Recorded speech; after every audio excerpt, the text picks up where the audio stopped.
Hi, folks. This is Abel James, and thank you so much for joining us on Fat Burning Man, where we talk about real food and real results. We're here this week with Kevin Gianni to talk about, among other things, the all-yogurt diet.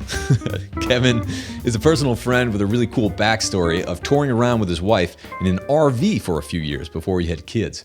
Actually, in some ways, he's inspired us to travel and live out of an RV as we've been doing for the past year. So if you need an excuse, hopefully this interview with Kevin will give you that little boost you need to take an adventure and do something rebellious.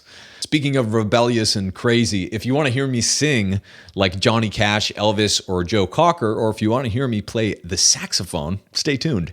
We're almost finished with an album I recorded with a past guest of this show. Actually, I met him through the show because he listened to it and got in touch. And band leader of the Tim McGraw band, Mr. Denny Hemmingson.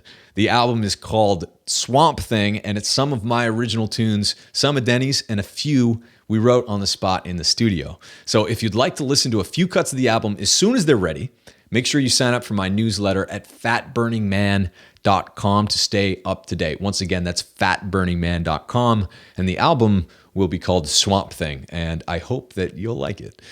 So if you'd like podcast notes as well, which are basically handy little articles that hit on the main takeaways from every podcast, if you don't have time to listen to the whole thing, hop on over to my blog as well at fatburningman.com. So you can also find me on Twitter at fatburnman and Facebook, fatburningman or Abel James. I love hearing what you guys think, so leave me a comment, drop me a line, make a funny hashtag, get in touch. Love hearing from you. In the meantime, here's the review of the week. And this one is for the Fat Burning Man podcast. Open-minded awesomeness. 5 stars. This one is from Dancin' Crazy. That might just win the award for certainly best name of the week. I have become addicted to listening to this podcast and inspired to make positive changes in my life and try new things each time I listen. My favorite thing about Abel is that his approach is very open-minded and non-dogmatic. I believe that fitness and nutrition is not one size fits all. He does a great job of interviewing a wide range of guests with various opinions and being open to their ideas. Yeah, being open to the all-yogurt diet definitely does take some open-mindedness. He says, there is more than one way to be healthy, and he covers all aspects and possibilities in a down-to-earth and entertaining way. Well, thank you so much for that review. If you folks are listening, you dig this show, please take a second to leave a review on iTunes. It always helps more people get access to this information for free. So on to the show with Kevin. Kevin Gianni is a health author, activist, blogger, and co-founder of Annmarie Skin Care. That's his wife's name.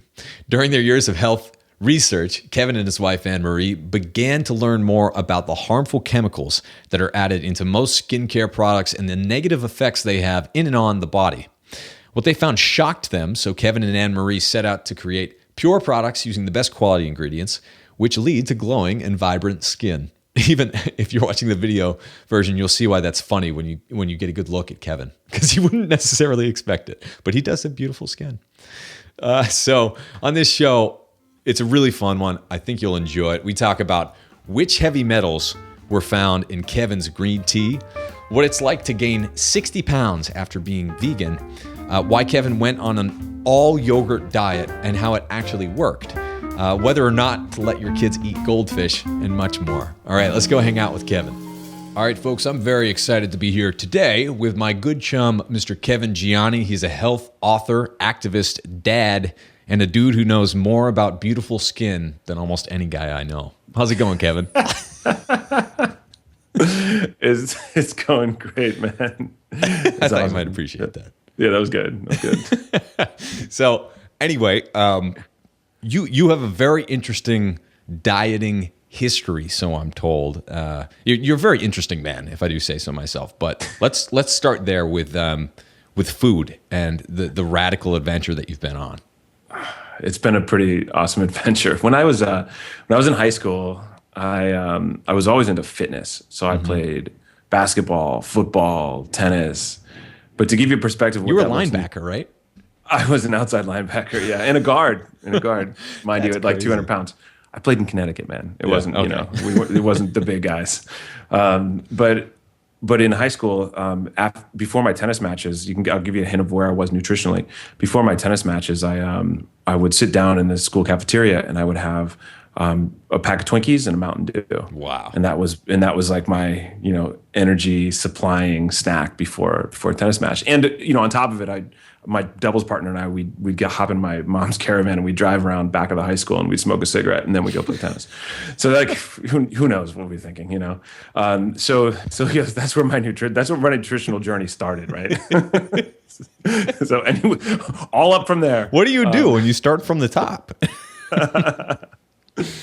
So I went to college and did collegey things. And after college, I kind of got into this funk where, I wasn't doing anything that I really was passionate about. And so one day I called my mom and I'm just like, Mom, I don't know what I'm doing with my life or anything like this. And she's like, you got to read this book.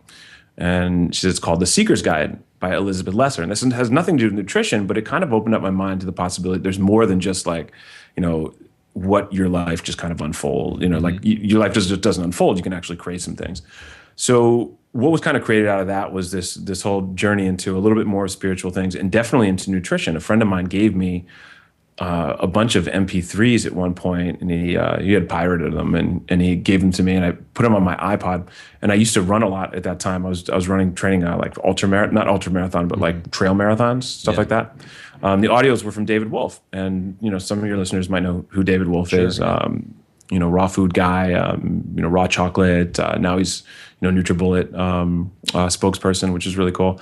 But the message that I was listening to when I was running, because it was the only time I could listen to it, was about raw food, and I got really excited about it. And it was a message I'd never really heard before. I mean, I knew about eating like brown rice and chicken and broccoli and all that sort of stuff because I'd kind of evolved to that point. Sure. But the raw food thing was like next level. It was like, I'm going to go from Twinkies and Mountain Dew to, chicken and brown rice to now like, superhero kind of supernatural kind of being.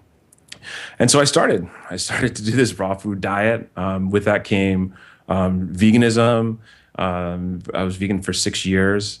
And I thought that, I was eating the healthiest diet on the planet. Fast forward to about 4 years ago, I was having trouble getting out of bed. It's something that a raw foodist should never feel, right? And usually when if you're in that like extreme diet, and even it happens with paleo too. Sure. When you're in that extreme diet, what happens is all your friends who are doing it, they say, well, you're just doing it wrong. You need to do it better. You need to get, you need to make this diet like you just need to be the best at it. And I'm like, all right, well, I think I'm kind of doing it pretty good. I've access. At that time, we were interviewing all these experts, and so I had access to everyone. I could talk to them. I could just pick up the phone. And so I was getting really scared. And, one day actually, kind of feeling really lost, I looked on the internet. WebMD has this like symptom kind of engine. Yeah, it's the worst. So, you have cancer, by the way. Well, I know. That's what happened. I typed in, I had everything from like AIDS to cancer. And I was like, oh my God, this isn't right. And so finally I went to a friend of mine. He's a doctor. His name is Dr. J.E. Williams. And I talk about Dr. James Williams a lot. And he ran a lot of blood tests. And I'd never really done blood tests because I didn't believe in them. Because, the blood tests, my whole thing was the sample sizes of all the people, the sample size of all the people who are sick. So, how could I tell if my numbers were right if I'm comparing against people who are sick? Right. But he had a whole different perspective. He'd been in the industry for 30 years. He's, the personal doctor of many well-known health people that we hear about now. Actually, the people who train the people that we hear about now. Right, yeah. And so he ran my tests, and he's like, you're a vegan, you're a raw foodist, and your pregnenolone is at a 5, which is about the equivalent of the pregnenolone of an 80-year-old man, 85-year-old man. And your cholesterol is 110. You're not able to produce any hormones. This is why you're feeling lethargic and slow and not able to get out of bed, low sex drive, all that sort of stuff. And he said, it would be a good idea to start eating some meat again. And so I said, all right, something fine, every vegan wants to hear, right? Yeah, a cow mooed off in the distance, like. So I said no, obviously what any vegan would say. Right. and I went back into the RV, and I just sat with it for a couple months, and then I started to feel worse. And so one day I said, I'm not going to eat meat. I'm going to get yogurt. And now being a raw foodist and being someone and a vegan and having 900 YouTube videos and that sort of stuff, I went into the grocery store, a place where I'm normally recognized, and I'm like, how am I supposed to buy yogurt? It was kind of a scary kind of thing. So I got all this kale and I put it in my basket. And then I went over to the yogurt container. And I got this the yogurt section, and I got goat yogurt, and I stuffed it under the kale, so no one would see it if they happened to recognize me. I ate 32-ounce containers of goat yogurt for 2 months straight. It was the only thing I ate. My body didn't want anything else. And it was crazy because Annmarie, knows how extreme I can go. Yeah. And she's like, what just happened to you? You're just a raw food vegan. And now you're eating 2 32-ounce containers of yogurt every single day, breakfast, lunch, snack, dinner. Holy crap. But I started to feel better. And almost instantly, literally within like a week, I was feeling like amazing. I was like bouncing out of bed. I was running for longer. Wow. And all that sort of thing. And so then after going from something that I believe so strongly to then, kind of going to something that I kind of didn't believe, but it was working for me, I decided to essentially just go the other way and throw everything out the window. As a raw foodist, I had dropped down to 160 pounds. I'm 6'2" and a half-ish. Yeah. So like I'm a big guy. And so that was really underweight. And so I just said, screw it. I'm just going to eat whatever I want as long as it's organic. And so I broke down all the rules. I decided that I was going to drink alcohol again. So I drank, organic wine, craft brews. I ate things like speck and, scrapple and things that I've, all these animal pieces that I'd never heard of before. Yeah. And I just went the other way, and it felt really great. I mean, it felt fantastic for about a year and a half. And then I started to get sluggish, lethargic. I realized that I had shot, straight up through, the 185 ideal weight. And I finally had gotten to a point where I was about 220 pounds, and I couldn't gained like 60 pounds. I did. Yeah. Crazy. Yeah. And I couldn't button my pants. And talk about a whole nother shift, from being underweight to not even be able to fit into your pants. Yeah. It was, I think I feel like I've run the gamut of like everyone's dieting experience. And so then I said, something has to change there. And so what I did was I went out to really find out what really matters for your health and how to do it in a way where you can kind of have your cake and eat it too. Not completely, but like kind of have this like really nice balanced approach. And so that's kind of what my work is now, at least in terms of the health side. Yeah. Awesome. So where does that leave you? What do your habits look like now? Yeah. My habits now, there's one thing that I do, and I've gotten away from it in the last month just because I've been traveling a lot. But one thing that I found that's a fantastic way to kind of get myself reset for the day or started for the day is to make my green smoothie. So that came with me from, my days of raw food. It came to me from my vegan days. I take a whole head of romaine lettuce, like, big old head of romaine lettuce. I take either some cherries or some unsweetened, not really sweet berries. And then I'll use like peaches or apples, not that sweet kind of fruit. A little bit of, I still use a plant-based protein powder, pop that in there and blend it up. And what I've learned about the smoothie, it's not really just a physical thing. I definitely lose weight when I eat smoothies during the day, but it's kind of a psychological thing. If you eat a green smoothie in the morning, you make green smoothie type decisions. And if you eat pancakes in the morning, you make pancake decisions the rest of the day. And so the green smoothie decisions are kind of like this thing that I've kind of come up with. It's just like, if I do it, it works. And if I don't, it doesn't. And so it's such an easy, it's so easy. It's almost like, come on, is that the advice, you're giving me?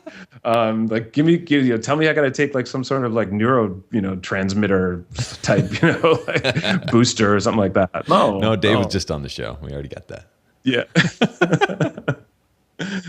And he's great. He's doing some great stuff.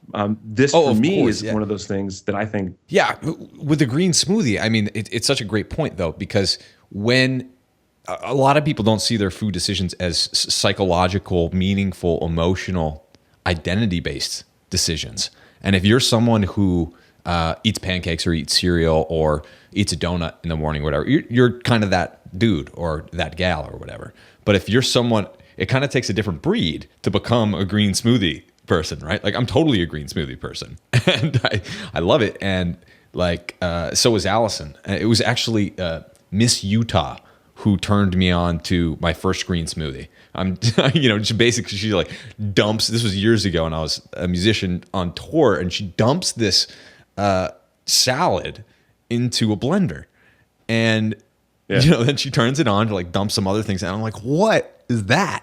What are you doing? And she's like, you got to try it. It's good for your skin.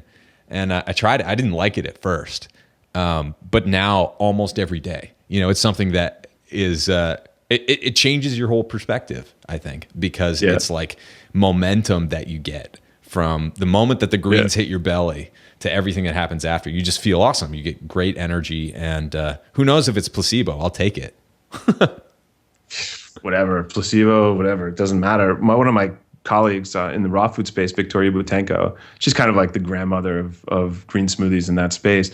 She did a study with just 40 people. I mean, not that big of a study, but 40 people. And she took them through a month long of green smoothies. They didn't have to change anything else in their diet. Yeah. Nothing else. Like just eat whatever you want at lunch, eat whatever you want at dinner. And every single person who finished the study, obviously, some people drop out, but every single person who finished the study, they showed increased energy, raised sex drive, lost weight, lowered blood pressure, lower blood sugar. I mean, like all these indicators of better health just by having a green smoothie in the morning. It's so easy. It's so easy. Yeah. And it's rocking. It's interesting though, because that's like something that is kind of almost reserved for the plant-based or vegan community and like doesn't really penetrate outside of that. But that community, like you were saying before, is so restrictive that it doesn't allow for anything else. So like it seems like there are very few in between where you get the best of like kind of the vegetable world as well as all of the random animal parts as you described earlier, which are basically nutrient density that you're getting from something that you usually can't from plants or just from plant-based foods. So it's I'm so glad to have you on because you have such a unique perspective. Let's shift gears a little bit and talk about the health industry in and of itself, because you are not only someone who's extremely knowledgeable about health in and of itself, but also you're a very successful entrepreneur in a couple of different ways. So seeing the health industry from the inside out, what would you say to someone who's listening on the other end of this, who's more of, someone, a typical shopper or someone who's shopping on the internet or someone who's experienced as a consumer of brands? Oh, man. Oh, what would I say? I would say beware. And I would say it with that ominous voice. Yeah. Beware. I mean, so through this whole Renegade Health thing, which was, kind of my own health journey, the raw food and the vegan thing, my wife and I started a natural organic skincare company because we couldn't find a product that we liked that fit our, standards of, raw food and vegan, the same standards that we were kind of, using with our food. We wanted to use them for our skincare. And what's the best story that I can tell you? All right, here's a story that I can tell you. So we wanted to formulate a shampoo, and we have a formulator who's a part owner in the business. She's like this earth mama chemist, amazing person, but she couldn't formulate a shampoo, and she'd been trying for years to formulate a natural shampoo. The problem with natural shampoos are there's two. There's one is that it works, but it's like $70 a bottle. Yeah. So not good.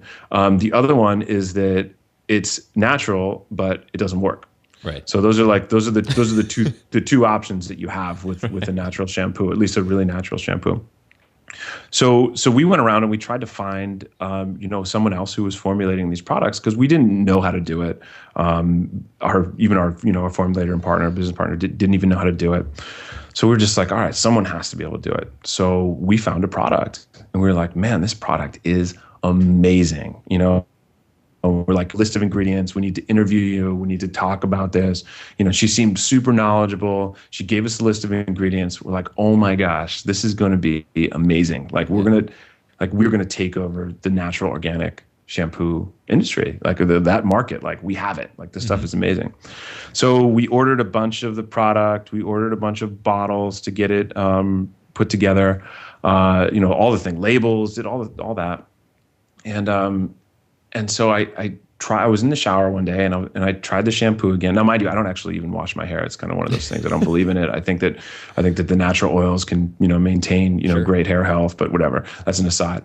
But so I'm using the shampoo and I'm like, this stuff is too good to be true. There's something wrong about it. And I don't know what it is, but I have to ask again. So I called her on the phone and I'm like, hey, you know what? Like I was just using the shampoo and like something's weird. I feel like, I don't know, being in the natural industry for a while, and Abel, you probably know too, like you can I just smell like artificial anything now. It's like I taste it, I smell it, like it's not even difficult. It's like, my gosh, like that artificial watermelon flavor, like my God, it doesn't even taste like watermelon. I don't even know what it is. You walk into a Subway and you're like, that's not bread. That's not bread. Well, up until recently was yoga mat. Right. But so I called her and I said, hey, I know that you gave us a list of ingredients. I know that we talked to you and we know that you're cool, but is there something else you can give me? Because I just don't feel like it's the right thing. And she's like, sure, yeah, I'll get it to you. A week passed, nothing. Yeah. 2 weeks passed. And we're like, we got to launch this product because we have a lot of money sitting on, making it happen. 2 weeks passed, nothing happened, nothing from her. 3 weeks, nothing. Finally, I email her. I'm like, I need this. And so she sends over a fax. And here's the list of ingredients.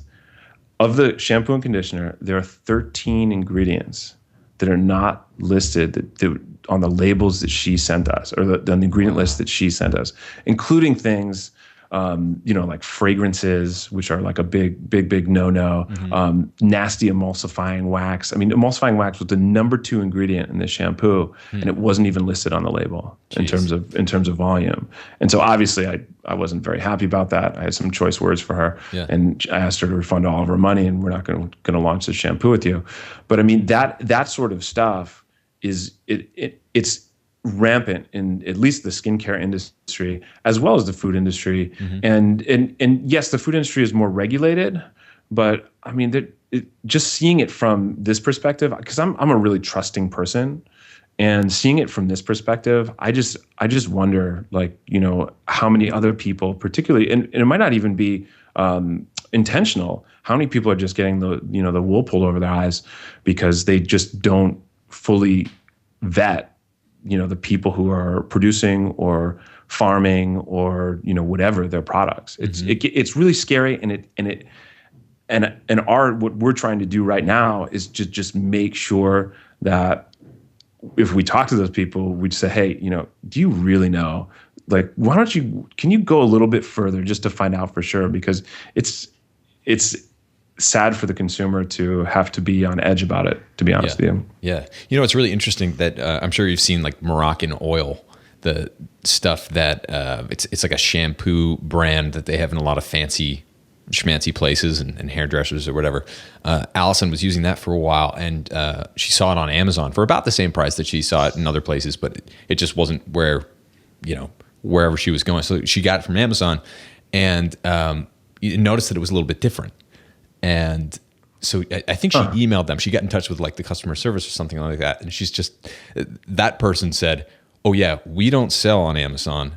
Anything that you got from there is counterfeit. And she was like, what? And then we started looking into, how rampant counterfeit brands are, especially on places like Amazon and basically anywhere on the internet. Certainly all of those, flea markets and whatever, if you're buying anything from batteries to shampoo, it's just not the real stuff. And it's full of who knows what, but it's difficult to regulate that also, and so it's something that you kind of just need to be. Even in the raw food space, there was one popular company, and it wasn't David Wolf's company, just so everyone knows that. So he has some integrity around it. Yeah. But it was selling. They were selling raw chocolate. It was not raw the whole time. Wow. Like it was. I mean, and again, like raw or not raw chocolate. I mean, it's it's not going to kill you kind of thing. But Yeah. at the same time, I'm totally out of integrity. Sure. It's just crazy. I'm like, check up on your factory. I mean, like, or your farmer, like go there, like go talk to someone. I mean, like, who are you? I don't know. So it's just, I mean, it makes me so mad because I look at the consumers like my mom, you know, Right. like, or it's my wife or my kids, you know, like you have a responsibility as a company to own up to what you're doing and just take some time. Yeah. Yeah. We audit our sources now. Right. Because of this, we audit our sources at least every year, sometimes twice a year. Wow. Just like, are you still doing what you told us you were doing? Right. What does that mean when you audit them? Like you go there, you ask questions. What happens? We don't always go there, Okay. but we ask questions and we say, hey, you know, we ask, and it's not me. Rachel, our team member, is fantastic at this. She's an activist. You know, we live in Berkeley, so you know we have amazing, you know, activist type team members here. But she asks all different types of questions, like, you know, what source is it from? Are you sure about that? You know, just kind of like looping and looping and looping. And you know, it's amazing. You'll find, you know, just by asking, you know, people will tell you things that you're just like, well, wait a minute, that wasn't what you said the first time. Right. So we're always asking, making sure it's non-GMO, making sure and they'll say yes, and you're like, well, what is it? You know, particularly if we're looking for a new ingredient, you know, is it non-GMO? Yes. Well, what's it made from? Corn. What kind of corn is it made from? You know, Right. it's like, wait, no, it's made of soy. Oh, really? Non-GMO and soy. So it's non-GMO soy. That's pretty rare, but yeah, okay. You know, so you know, it's. I know again, I think it's people not really knowing fully the people that they're getting it from. There's a lot of middlemen too. You know, Yeah. where you know it's like a telephone game. That's an interesting point too, because like a lot of the brands in and of themselves are marketing brands. They're not necessarily the supplier. Could you talk about that a little bit? Where, you know, especially the stuff you do find online is kind of coming from all the same place, right? Like these big factories that make all this stuff, and then a bunch of brands kind of like slap their labels on it and sell it in different ways. Can you talk about how that works a little bit from your experience? Because I don't think a lot of people who, you know, aren't in our world know how that works. Yeah. So in the supplement space, there's like 5 or 6 players, and they're the ones who produce the majority of the products that you see on the shelves. Mm-hmm. In the skincare industry, it's really just about the same. So there are these big players, and they're producing products for everyone. And when you call them, because we have talked to some of them, and with Renegade Health, we've talked to some of the supplement makers too. When you call them, they'll gladly tell you all the other, whether they can or not, I don't know, but they'll gladly brag about all the other brands that they make. Yeah. So what's happening is that you're having these big like mega companies producing these products, and then the marketing arm of it is, you know, a distinction, but it doesn't necessarily mean the quality is better, nor does the fact that it may cost more or less mean it's better or worse. But if it costs less, usually that means it's even cheaper. So you know, that's usually a pretty good sign. But if it costs more, that doesn't mean it's actually higher quality. Right. So as a consumer, because obviously I know anyone listening to this is going to be like, oh my gosh, you know, now that I know all this, what am I supposed to do? I mean, you really do need to make it a commitment of yours to do the homework, mm-hmm. and to actually call and not only speak to customer support people, but see if you can actually call and speak to someone who's a little bit higher up, speak to the manager, send emails to these companies, you know, really ask questions that are really valuable to you. And that usually is enough to get you at least to a level where you feel comfortable enough to be able to use the product on a regular basis. Mm-hmm. So what products do you refuse to use? Are there any like classifications of products that are basically like off your radar, especially coming from the vegan world, right? Like coming from a plant-based approach where chemicals, especially of the artificial toxic variety, are bad. Are there any things that a lot of like Americans say are using every day that you wouldn't touch? Yeah, I mean, well, for me, shampoo and conditioner is one. Mm-hmm. I don't think we need it. The problem is, if you have really long hair, it's going to take a while for your natural oils to actually make their way through your hair to actually make it really smooth and shiny. Skincare products are definitely this space where you really have to go as natural as possible. The FDA says for some reason or another that your skin can't absorb medicines or things put on it, but they also, recommend the nicotine patch. So I mean, who knows what's happening there, don't understand the double standard on that. So they say the skin's a barrier. So these types of, there's plenty of petroleum. I would say petroleum chemicals are probably some of the worst ones. The ones that petroleum-based chemicals are ones that we don't want to put on our skin. Which are in chapstick, deodorant, everything. Soaps. Like a lot of soaps are actually detergents, right? Everything. Yeah. Fragrances too, which your body can be extremely sensitive to. And so I mean, those are the ones, but I mean, the question is like, how do you even know? Because I travel a lot and I go to these hotels and sometimes I go to these fancy spas because, I get invited to them because people want to woo me or whatever, want to get us to promote their product and things like that. And even I was just in Sedona. I was at this really nice spa and I picked up this really nice looking natural product and I turned around and looked at the back of the label. And if I didn't look at the label, I almost used the product because it just looks so good. And I turned around the back of the label. There's nothing natural in it. Not even like an herb. I mean, there wasn't even an herb in the thing. And man, it certainly looked like there was. You know what I mean? It looked like some hippie woman went out in the woods and like picked it and then ground it up and then poured some oil and then distilled it and then put it into this beautiful like glass kind of bottle with a cork on the top. But man, it's scary. So I mean, I don't know if that was exactly what you're asking for, but I mean, it comes down to, here's my approach. I'm extremist, but at the same time, I know that some of these things aren't actually that dangerous, right? So I mean, like you can get away with using some natural, some artificial fragrances, or you could get away with eating an artificial flavored something. There's like an 80-20 or maybe 90-10 kind of rule. Sure.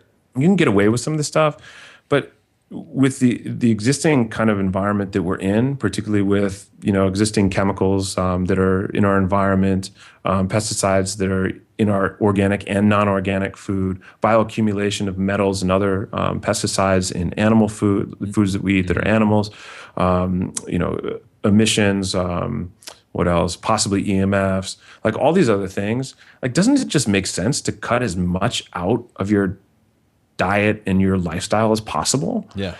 So and I have a lot of friends who are science-based and they're just like, yeah, but the science says that this doesn't cause cancer. It's like, well, I mean, why am I eating like this chemical, or why am I eating this, why am I eating, what's the glyphosate? Was it glyphosate? The glyphosate, yeah, something like that. Yeah, so whatever the Roundup right. That's exactly what it is. Like, so why would I even bother? If it doesn't make sense to me.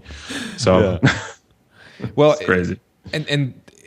For me, I'm always skeptical of someone who says science proves that it doesn't cause cancer, because you can't really prove that, right? Like, unless you study everyone's lifestyle and all the synergistic effects of every single thing they've ever been exposed to and combine that with their hormonal environment, their genetic makeup, and all this other stuff. But if you look around, you're just like, 2/3 of us at least are fat and sick. And that's enough evidence to me that like there's not one thing going wrong. There's a lot of stuff going wrong. So like I think to your point, it's really important to look around and be like, okay, what's probably not right? This thing that has umpteen syllables in it that I've never heard of before, that's like in my soup or on my head, or the aluminum in my deodorant or whatever. It's like there is a huge opportunity to cut a lot of this stuff out, and it's important that we do. It's a big part of the lifestyle factor of not just eating well but living well. Let me tell you a story about that. It might be a reveal because it's in my book, but whatever, I'll tell it here. Cool. So I kind of got a little toxic crazy, like toxic chemical crazy. And I decided I was going to send, 12 or 13 things that we have in our house that we feed our son, and now we have a daughter, and ourselves, to a lab to get them tested for heavy metals. And so I gathered all this stuff, and to be candid, I kind of wanted to like catch like a big company, doing bad things. That was kind of like my my thing. I'm like, yeah, let's nail them. I forgot that they have such great legal teams that they would, like, most of them would never allow that to happen. Right. So they have really good checks and balances. But what I did find was I sent like 10 away. And I got 10 back, and I wasn't really pleased, with the results, because I wanted to see if there was something toxic. Mm-hmm. And then I sent a couple more things, and I got the results back. And the green tea that I was drinking had an unusual, well, I don't know about unusual, but a larger amount of lead in it than anything that I had sampled. Wow. And I was like, whoa, wait a minute. So, and I don't really know like what lead levels are acceptable or anything like that. And so I talked to a scientist guy from UC Davis. I interviewed him, and he's kind of like, he's on that science side where he's just like, well, we haven't really proven the effects of that much lead and that sort of. I mean, he didn't sound like that. I mean, that was kind of rude. I'm sorry, man. To the guy, I forget his name, but I'm sorry. I made your voice like that. You don't sound like that. You're a nice man. So he told me that, and I'm just like, wait a minute, but again, based on that same thing, isn't less better? So I said, all right, well, let me get 3 more green teas, and let me go test those. Mm-hmm. And so I sent 3 more back. The one that I tested first was from China. The other one I tested was from Hawaii. Another one I tested from Japan, and then the last one I tested was from Brazil. It's weird, like they grow green tea in Brazil. Who knew that? And so the one in Hawaii had just a little bit more. And we're talking like 1,500 parts per billion, 1,500, 1,700 parts per billion. Okay. So that's like, and again, it's not super high, but it's not low. Yeah. And the 2 that came back from Brazil and Japan were low. We're talking like now 60 parts per billion, 100 parts per billion. So significantly lower, right? Mm-hmm. And so I was shocked. I'm like, I could be drinking green tea that could give me more lead exposure than another one. And I just didn't even think that was possible. And so, I talked to a few people about what that could be, and they say it might be the manufacturing process, it might be pollution, it might be the bag they're putting it in, who knows? But it was really shocking to see that, because that's something you can't see at all. And and particularly with green tea, I mean, shoot, it's something that you're eating because you want to be healthy. You want, you want the plant polyphenols. You want to be healthy because of it, all the antioxidants. So that was a pretty surprising thing. Now, for those of you listening, you don't have to go out and test everything, and you don't have to freak out about this. You just have to think like less is better. Can I get less? Can I make sure that there's, can I get less exposure by doing, certain things? In addition to that, can you contact the companies and ask for their C of A? That's what it's called, C of A, Certificate of Analysis. And if they don't give you one, I would, wonder. And if they can give you one, then you can look at it and you can get the download on it. Yeah, awesome. Well, someone has to do it. There's a lot that we're up against. I know. these days, it's crazy. We're almost up on time, but before we go, I want to make sure that we talk about you being a dad. What's it like to raise kids in a healthy way these days? Because obviously sometimes the odds are stacked against you yet again. Well, I mean, there's 2 things. One is that all the things that we thought we were going to do before we had kids, they don't always pan out. Mm-hmm. Like we had this vision of like, children in cloth diapers running around with non-plastic toys and, just sipping on green juice and never eating French fries, that sort of stuff. And it's not exactly that Shangri-La over here. We lasted about 40 hours on cloth diapers until they kept blowing out, and then you're like, well, we can use compostable ones, So you have to be flexible. Sure. You definitely have to be flexible. I mean, the first time that I saw my child Hudson eating goldfish, he was with a friend of his. We were visiting, and the other kid had had Goldfish, and Hudson wanted some. And I'm like, is this going to be the moment where I become, crazy health food dad? Right. And, kind of disrupt the whole situation, like the little bond that they're creating? Or do I just let him eat some Goldfish and then just know that when he comes home, he'll never see him again? Yeah. And that was a really good lesson for Annmarie and I, because we both saw that instance, and we're just like, you know what? I don't think it's that bad, And plus, you look at how we grew up, Oh yeah. What we ate, Mountain Dews and Twinkies, right? So Yeah. I mean, it's. I don't think they're going to turn out that bad. And the second thing about it is that if you involve the kids in doing, like for me, involving Hudson, who's now almost 3, in cooking the food, making the smoothie, making the green juice. Yeah. Dude loves it. He won't drink it for the most part if you just like hand it to him. Mm-hmm. But if he's there, pouring the protein powder into the smoothie, or if he's chopping up we have this really dull little knife that he uses just so no one's too concerned. Yeah. if he's using the ginsu to slice up the celery or something like that. Or if he's cooking, I actually have him stand up next to me with a stool, and he's learned how to move around the broccoli, which is a good example, on the skillet. He puts garlic powder on it and salt, and then nutritional yeast and that sort of stuff. And he'll eat it as we go. And I don't know if I've ever seen anyone's kid eat so much broccoli as he does, only because he's actually involved in the process and doing it. That's so cool. That's such a good lesson too. I remember when I was growing up in New Hampshire with my dad, there was such a huge difference between, like eating fish, which is kind of like fishy and gross, especially when you're a kid or whatever, yeah. Or, going out all day or going out ice fishing and getting some pickerel, which are full of sharp bones and kind of suck to eat, but you take them home and, dad fries them up in the skillet with a bunch of butter and you all eat it together as a family. Like that's what I'm talking about. That's what, really gets kids. I'm sure that's the reason that I'm doing this show right now, is stuff like that. And so I think it's so important that you share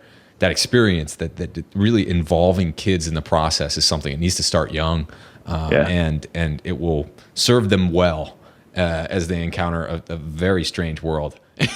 That's getting stranger, man. Getting stranger. Well, anyway, we're just about out of time, but where can people find you? You can find me at kevingianni.com, and you can find skincare at annmariegianni.com. Awesome. Well, Kevin, this has been a lot of fun. Thank you so much for coming on. Yeah, thanks for having me. Hey, this is Abel James from Fat Burning Man, and if you liked this video today, please take a quick second to subscribe to this YouTube channel. Now, I have a quick question for you. Do you want to learn how to get fit and lose fat by exercising less?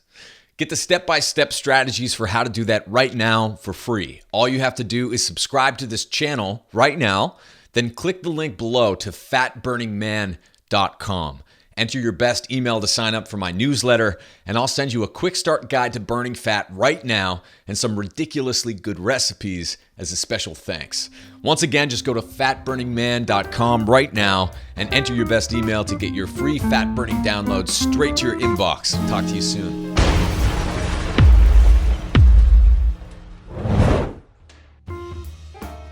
But this keeps it nice. There's and another warm, product, and it's about the same price as those glass ones. But I broke enough and of those why so many to of the go for this one. low-carb It's lasted a while. are holding on to pounds they don't want to. I felt this when I lost my first 50.